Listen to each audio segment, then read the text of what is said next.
HarperCollins presents The Mum Who'd Had Enough by Fiona Gibson, read by Paul Tyreman, Nigel Pilkington, Rachael Louise Miller and Sara Poyzer. Your partner may not be the best person to teach you how to drive. It can be hard to take criticism from someone you love. From How to Be a Confident Driver by Dawn Campion, Motoring Books. Chapter 1. Nate. It's Scout who wakes me by licking my face. Scout, the fox terrier we would only adopt as long as he wasn't allowed on the furniture, and who is now luxuriating, sultan-like, on the king-sized bed. Christ, boy, get off me! I flip over to joke with Sinead about waking up being snogged. The joke will have to wait. Sinead isn't lying beside me. Strange. It's unusual for me not to hear my wife getting up. And these days she's been getting up all times of the night. She is easily disturbed by nocturnal noises. I really should have set those mouse traps last night. And has been suffering from, I don't know, anxiety, I guess. Often I wake up at some ungodly hour, and she's lying there with her eyes wide open, looking tense and afraid. Perhaps it's hormonal. At 43, I think she's a bit young for the menopause. Not that I'm any kind of expert. I just try to help. Really, I do. I gently suggested she might try herbal supplements. I'd heard Liv at work enthusing about the soothing properties of sage, but Sinead just snapped. I appreciate your handy hints, Nate, but I'm fine, thank you very much. Even so, it had been pretty shocking when she announced a few weeks ago that she was planning to see a therapist. All I could think of were Woody Allen films and everyone talking about their emotionally abusive mothers, and by all accounts, Sinead's childhood was extremely happy. Did that mean she wanted to see a therapist because of me?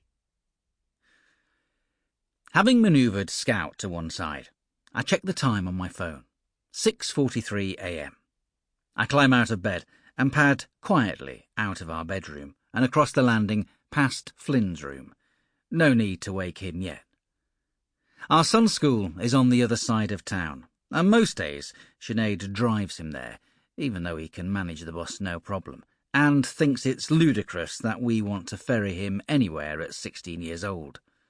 Flynn has cerebral palsy. While most kids think nothing of it, you get the odd little arsehole who wants to start something, and there were a few bullying incidents on the bus when he was younger. Understandably, his mum still likes to deliver him safely to the door, or at least around the corner from school, which is the closest he'll allow. He comes home with his mate Max, who lives 2 streets away, so that's fine. Of course it's fine. Flynn is virtually an adult. I need to stop thinking of him as our little boy. More urgently right now, I have a strong desire to find out where my wife is.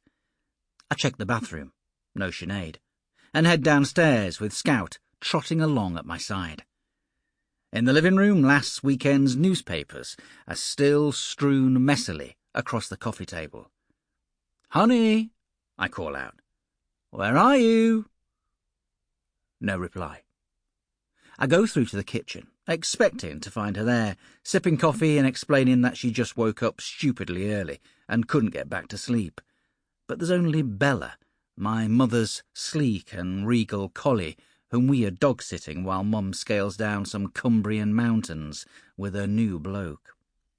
Still dozing in her own basket, Bella wouldn't dream of jumping onto anyone's bed.